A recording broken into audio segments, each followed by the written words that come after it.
उसको 8 minute something की रखा। तो इस वीडियो के अंदर हम बात करने वाले हैं कि आगे की मेरी जर्नी कैसी रही थी एनडीए की भाई।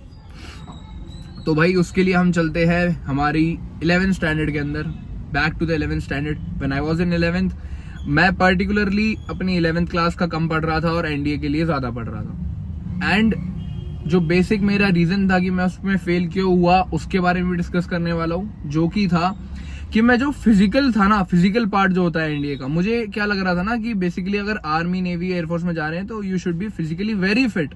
तो उसके लिए मैं रनिंग करने लगा था और बहुत सारी फिजिकल एक्टिविटीज करने लगा था, जैसे कि मैंने जिम भी ज्वाइन करी थी और कैलिस्थेनिक्स भी करता था। जिम्नास्ट मैं बचपन से कर रहा हूँ। बट बेसिकली उन सवालों के जवाब भी आज होने वाले हैं जो कि आप पिछले कमेंट में पूछ चुके हैं कि भाई ऑफलाइन या फिर ऑनलाइन कोचिंग ज्यादा बेटर क्या है। आई विल प्रेफर कि ऑनलाइन कोचिंग आजकल का दौर भी है तो वो काफी अच्छी है, but for the people who are disciplined enough, जो डिसिप्लिन नहीं है उनके लिए I will prefer offline coaching, क्योंकि वहां पे मेंटरशिप मिलती है हमें। मेरे पापा ने भी काफी बोला मुझे, पिताजी ने, कि भाई एक काम करो, आप ऑफलाइन कोचिंग ज्वाइन कर लो, ऑनलाइन आपने जितने भी कोर्सेज लिए हुए हैं मतलब वो भी कर लो साथ साथ, और ऑफलाइन भी कर लो।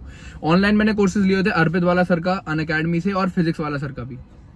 फिजिक्स वाला सर का कोई बैच था, मैं नाम भूल चुका उस चीज का, कोई बैच का नाम था आई गेस, नाम भूल गया, अब याद नहीं आ रहा भाई, बहुत टाइम हो गया। तो वो भी ज्वाइन करा मैंने और अनअकैडमी का भी करा। तो दोनों के मैं अपने चॉइसेस बताता हूँ कि मैथ्स मुझे अर्पित सर का बहुत अच्छा लगा था एज कम्पेयर टू फिजिक्स वाला सर का, क्योंकि हमें अलग पांडे सर नहीं पढ़ा रहे थे भाई। अलग पांडे सर पढ़ाते तो ऑब्वियसली मैं उन्हीं का लेता, बट वो नहीं पढ़ा रहे थे तो अर्पित सर पढ़ा रहे थे। अर्पित सर का बैच काफी फैंटाबुलस था, उसके अंदर मैंने 25 की सीरीज भी ली है, जिसकी फोटो मैं आपको दिखाता हूँ, ये रही 25 की सीरीज की फोटो भाई। उसमें से मैंने एक भी पेपर सॉल्व नहीं करा, वो रखी रह गई, क्योंकि मैं पीवाईक्यू में लगा हुआ था। मुझे जो मेरे मेंटर थे, भैया थे, उन्होंने बोला था कि आप पीवाईक्यू पे ज्यादा ध्यान दो, क्योंकि टाइम कम था उस टाइम पे, तो मैं पीवाईक्यू पे ज्यादा ध्यान दे रहा था। तो वो बुक ऐसी की ऐसी पड़ी है, कोई अगर मेरे नियर बाय रहता हो भाई ले जाओ। मैं, अगर आप गुड़गांव में रहते तो मुझसे वो चीज आप ले जा सकते हो फ्री ऑफ कॉस्ट, कोई भी पैसा नहीं है उस चीज का, क्योंकि मेरे किसी काम की नहीं है, बट मैंने एज अ याद वो रखी हुई है अपने पास।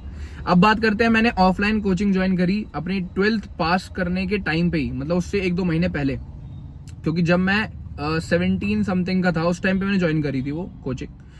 तो भाई उसके अंदर मैंने काफी सारे टीचर्स से मिला जो मेरे पहले जानकार भी थे। कुछ टीचर्स जो मेरे भैया हैं, वो भैया क्या मतलब दोस्त है मेरे, जो भाई जैसे हैं, शानू शर्मा, उनके रेफरेंस से मैं गया था अपनी एक अकेडमी जो सेक्टर 5 में पड़ती है। एनडीए के लिए काफी सारी कोचिंग है, जो आपके अगर एरिया में अवेलेबल है तो आप उसको ज्वाइन कर लो, अगर नहीं है तो कोई दिक्कत नहीं है भाई। ऑफलाइन और ऑनलाइन में कोई फर्क नहीं है, ऑनलाइन ज्वाइन कर लो आप, कोई दिक्कत नहीं है, मैं कह रहा हूँ। तो मैं उसमें गया। अब भाई वो था मेरा 1 महीने का, जिसके लिए मैंने पे करे अराउंड 10,000 रुपीज फॉर 1 मंथ। तो उसके अंदर क्या हुआ भाई, 2 मंथ का पापा ने करवाया था, लेकिन मैंने पैसे पे करे थे 10,000। तो मैं 1 महीने के अंदर ही उसको छोड़ के आ गया, क्योंकि भाई मैं कॉप अप नहीं कर पाया उस चीज से, क्योंकि वहां पे जो सिलेबस कंप्लीशन हो रहा था, जैसे टीचर्स पढ़ा रहे थे, मुझे अच्छा लग रहा था, बट वहां पे क्या था, दोस्त मेरे काफी बन गए थे, मैं उन दोस्तों के साथ काफी चिल करने लग गया था, तो मुझे लगा it was a distraction for me, तो इसलिए मैंने वो छोड़ दी। उसके बाद क्या भाई, उसके बाद मैं पेपर लिखने गया था, अपना अटेम्प्ट देने गया था, बट मेरा फिर भी क्रैक नहीं हो पाया। वही डिसिप्लिन जो पिछली बार बात कही थी मैंने, मैं नहीं था। मैंने काफी सारे मॉक एग्जाम भी दिए थे, उसमें भी मार्क्स मेरे काफी अच्छे बन रहे थे। इंग्लिश बहुत मेन पार्ट होता है भाई। अब गैट के लिए जैसे कि अगर आप बात करते हो, तो मैंने वहां पे गैट की कोचिंग ली थी बेसिकली, क्योंकि मैथ्स के लिए मैं अर्पित वाला सर से पढ़ी रहा था, और मैथ्स की फैकल्टी वहां पे बेकार थी जो मैं कोचिंग में गया था। उन टीचर को मतलब ये था कि मजाक मस्ती करनी थी, और मजाक मस्ती भी करो यार, लेकिन पढ़ाते नहीं थे वो। कभी चाय पीने जा रहे हैं, कभी कुछ जा रहे हैं, तो वो मुझे अच्छे नहीं लगे थे भाई, to be honest. But GATE के लिए इट वाज फैंटास्टिक, क्योंकि जितने भी टीचर थे हमारे एक्स एनडीए थे उसके अंदर, और काफी सारे टीचर्स थे जो काफी फैंटाबुलस थे, मतलब they were very best at predicting कि क्या पेपर में आने वाला है। तो उससे मैं काफी हैप्पी था। अब भाई बात करते हैं कि एग्जाम क्यों नहीं क्लियर हुआ था उस टाइम पे, क्योंकि मैंने काफी प्रैक्टिस कर ली थी, बट पेपर के टाइम पे क्या हुआ, थोड़ा सा लैक ऑफ कॉन्फिडेंस कह सकते हैं, या फिर कुछ चीजें ऐसी थी जो मैं हल्की हल्की थी, मैं उनको सोच रहा था मैं लिख दूंगा पेपर में, बट मैं उनके फॉर्मूलाज ही भूल गया।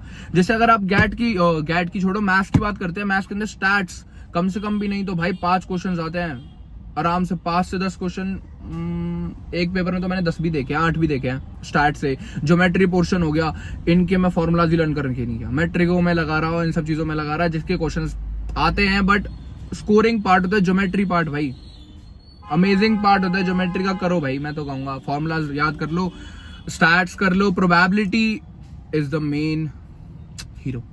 प्रोबेबिलिटी है भाई, और स्टैट्स है। मैं कह रहा हूँ ये दोनों चैप्टर तो भाई इनके फॉर्मूलाज रट लो भाई, मैं तो फॉर्मूलाज ही भूल गया था। एक रिलेशन आ जाता है, काफी सारी चीजें आ जाती है उसके अंदर जो काफी बेसिक होती है। मैथ्स का पेपर मैं कह रहा हूँ कि अभी इस टाइम पे मुझे दिया जाए तो मैं आराम से सॉल्व कर लूंगा भाई, क्योंकि मुझे अब पता है कि कैसे करना है। तो आप भूल ना करो, इसलिए मैं आपको बता देता हूँ, जो मेन आपके पोर्शन रखते हैं ना बड़े बड़े वेटेज, उनको कर लो भाई। फॉर्मूलाज को कम मत समझो, जैसे कि मैंने अपने आप को हीरो समझ लिया तो मैं जीरो बन गया। मैंने प्रैक्टिस नहीं करी, तो आप लोग कर लो। अब भाई ऑफलाइन ऑनलाइन कोचिंग का कवर हो गया। अगला टॉपिक क्या कवर करें हम? हाँ, मेरा फिजिकल वाला, कि जो हमारे भैया जो एनडीए में थे वो आते थे हमारे पास 1 महीने की छुट्टी पे। हमारे जो सीनियर है वो मेरे स्कूल में ही थे, तो भाई वो तो हमारे काफी अच्छी रैंक रखते हैं, जिनका आप देख भी चुके हो। अगर मैं लिंक इस वीडियो में डाल दूंगा, वो भी आप देख लेना डिस्क्रिप्शन में। उस वीडियो को आप पास्ट वीडियोस मेरी देखो, उसके अंदर मैंने अनफिल्टर्ड एसएसबी का बना रखा है, जिसके अंदर बहुत ही अनफिल्टर्ड बातें हैं, कोई भी ऐसा फिल्टर नहीं है। क्योंकि बेसिकली होता यह है, एनडीए के प्रिपरेशन के दौरान हमें ये नहीं पता होता कि किसको देखे और किससे सीख ले, मतलब किससे हम चीजें जान ले। जानना बहुत जरूरी है दोस्तों, कि कोई भी पेपर हो उसके बारे में अच्छे से जान लो। प्रिपरेशन अलग बात होती है, जानना स्टडी करना बहुत इंपॉर्टेंट है। किसी भी नए देश में आप जाते हो तो पहले करेंसी देखते हो, उसकी घूमने की जगह देखते हो, होटल कहाँ पे लोगे वो देखते हो, तो एग्जाम के टाइम पे क्यों नहीं वहां पे भी चेक करो। अब आगे की वीडियो में अपने घर पे बना दो, क्योंकि हमारे जो दोस्त हैं वो आ चुके हैं, अब हम यहाँ पे काम करते भरवा लेंगे। आगे की वीडियो कंटिन्यू करते हैं। रुको, वेट।